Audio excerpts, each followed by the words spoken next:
শীতকালীন ফলগুলির মধ্যে কমলালেবু হচ্ছে অন্যতম। কমলালেবু খেতে ভালোবাসে না এমন লোক খুব কমই আছে। তো চলুন জেনে নিই কমলালেবু খাওয়ার কিছু উপকারিতা এবং কিছু অপকারিতা। তো প্রথমে আমরা জেনে নেব লেবুতে কী কী আছে, কেন আমাদের কমলালেবু খাওয়া উচিত, কখন খাওয়া উচিত। কমলালেবু ভিটামিন সি, ফাইবার ও পটাশিয়ামে ভরপুর, যা রোগ প্রতিরোধ ক্ষমতা বাড়ায়, হার্টের স্বাস্থ্য ভালো রাখে, রক্তচাপ নিয়ন্ত্রণ করে, ওজন কমাতে সাহায্য করে ও হজম শক্তি উন্নত করে। তবে অতিরিক্ত খেলে পেটে ব্যথা, বমি বমি ভাব, দাঁতের সংবেদনশীলতা বা অ্যাসিডিটির সমস্যা হতে পারে। বিশেষ করে যাদের গ্যাস্ট্রিকের সমস্যা আছে তাদের জন্য এটি একটু ক্ষতিকারক হতে পারে। কমলালেবু রোগ প্রতিরোধ ক্ষমতা বৃদ্ধি করে। ভিটামিন সি এর কারণে রোগ প্রতিরোধ ক্ষমতা বাড়ে ও ঠান্ডার সমস্যা কমে। হার্ট ভালো রাখে। পটাশিয়াম ও ফাইবার ও অ্যান্টিঅক্সিডেন্ট রক্তচাপ নিয়ন্ত্রণ করেও খারাপ কোলেস্টেরল কমায়। ওজন কমাতে সাহায্য করে। এতে ফাইবার বেশি ও ক্যালোরি কম থাকায় পেট ভরা রাখে ও ওজন নিয়ন্ত্রণ রাখে। হজম শক্তি উন্নত করে। ফাইবারের কারণে হজম ভালো হয় ও কোষ্ঠকাঠিন্য দূর হয়। ত্বকের জন্য উপকারী। অ্যান্টিঅক্সিডেন্ট ও ভিটামিন সি ত্বকের স্বাস্থ্য ভালো রাখে, ব্রণের সমস্যা কমায়। আর এর খোসা ব্যবহার করলে আরও উপকার পাওয়া যায়। দৃষ্টিশক্তি বাড়ায়। এতে থাকা ভিটামিন এ দৃষ্টিশক্তি ভালো রাখতে সাহায্য করে। কিডনির পাথর প্রতিরোধ করে। পটাশিয়াম কিডনিতে ক্যালসিয়াম অক্সালেট জমা হওয়া প্রতিরোধ করে।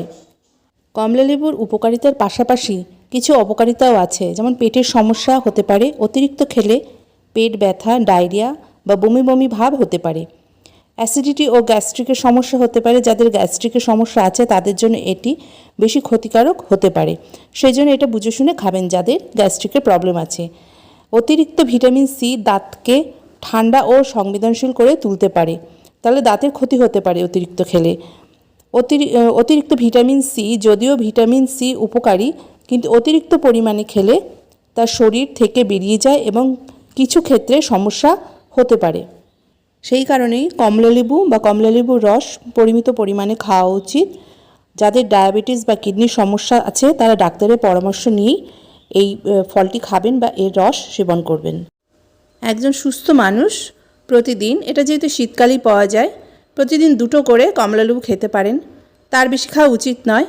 আর যারা একটু অসুস্থ আছে তাদের ডাক্তারের পরামর্শ নিয়েই এই ফলটি খাওয়া উচিত। কমলালেবু গর্ভবতী মহিলাদের জন্য বেশ উপকারী।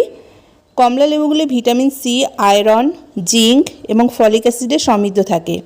তাই গর্ভাবস্থায় কমলালেবু সেবন করলে তার রোগ প্রতিরোধ ক্ষমতা বাড়াতে সাহায্য করে।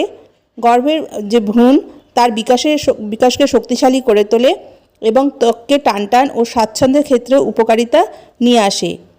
গর্ভাবস্থায় প্রথম 3 মাস কমলালেবু খাওয়া খুব ভালো, কারণ এটি ভ্রূণের মস্তিষ্কের বিকাশে সাহায্য করে।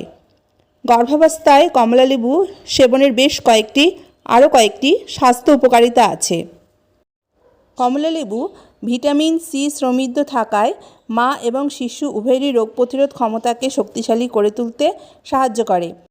গর্ভাবস্থায় কমলালেবু খেলে একদিকে যেরকম অ্যালার্জির ঝুঁকি কমে যায়, তেমনি অন্যদিকে বাচ্চার হাড়ের বিকাশেও সাহায্য করে। এটা শিশুর মস্তিষ্কের বিকাশে অনেক সাহায্য করে। কমলালেবু ভিটামিন B6 এবং ফলিক অ্যাসিডের একটি ভালো উৎস। গর্ভাবস্থায় কমলালেবু সেবন করলে বা কমলালেবুর রস পান করলে তা গর্ভস্থ শিশুর মস্তিষ্কের বিকাশে সাহায্য করে।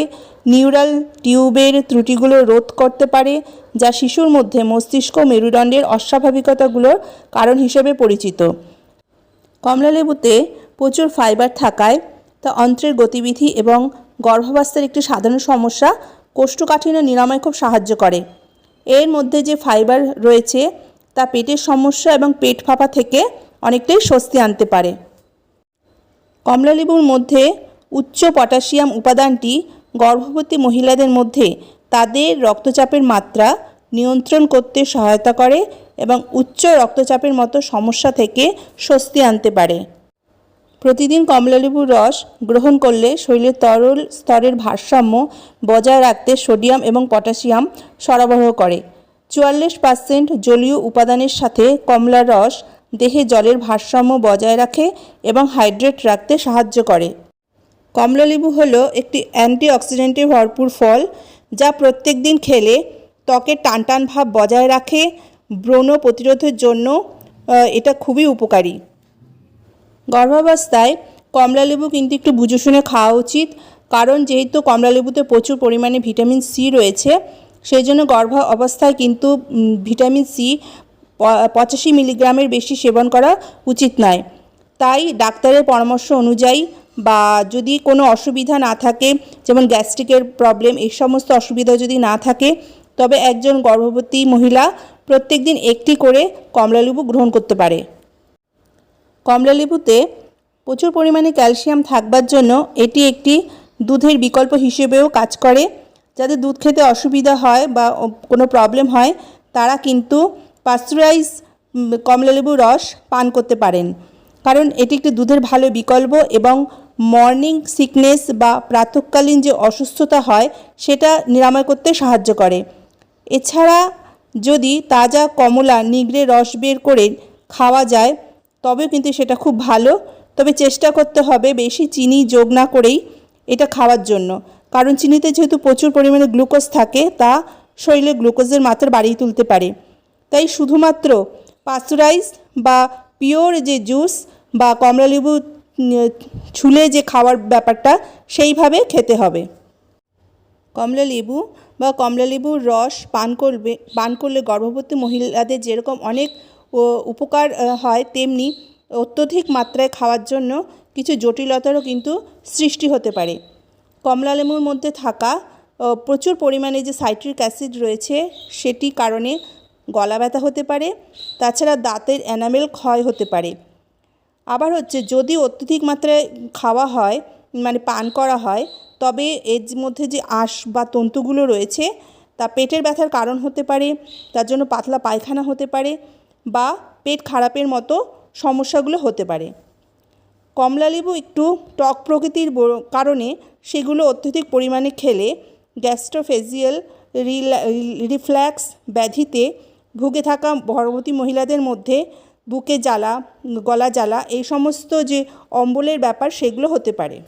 কমলালেবুর মধ্যে যেহেতু প্রচুর পরিমাণে ভিটামিন সি রয়েছে, সেই জন্য গর্ভবতী মহিলারা যদি অধিক পরিমাণে পান করেন তবে কিন্তু একটা অকাল প্রসবের প্রবণতা বা ইম্যাচিওর ডেলিভারির একটা প্রবণতা থাকতে পারে। তাই দেখা যাচ্ছে যে কমলালেবুর অনেক উপকারিতা এবং তার সঙ্গে কিছু অপকারিতাও রয়েছে, তো সেইগুলো ভালো করে জেনে আমাদের কমলালেবু সেবন করা উচিত। ভিডিওটি যদি আপনাদের ভালো লাগে তবে অবশ্যই চ্যানেলটাকে সাবস্ক্রাইব করে পাশে থাকবেন, বেল বাটনটাকে অন করে দেবেন। ভিডিওটা ভালো লাগলে অবশ্যই লাইক করবেন এবং প্রিয়জনদের কাছে শেয়ার করে দেবেন। বন্ধুরা, পরের ভিডিওতে আবার দেখা হবে। ততদিন ভালো থাকবেন, সুস্থ থাকবেন। নমস্কার।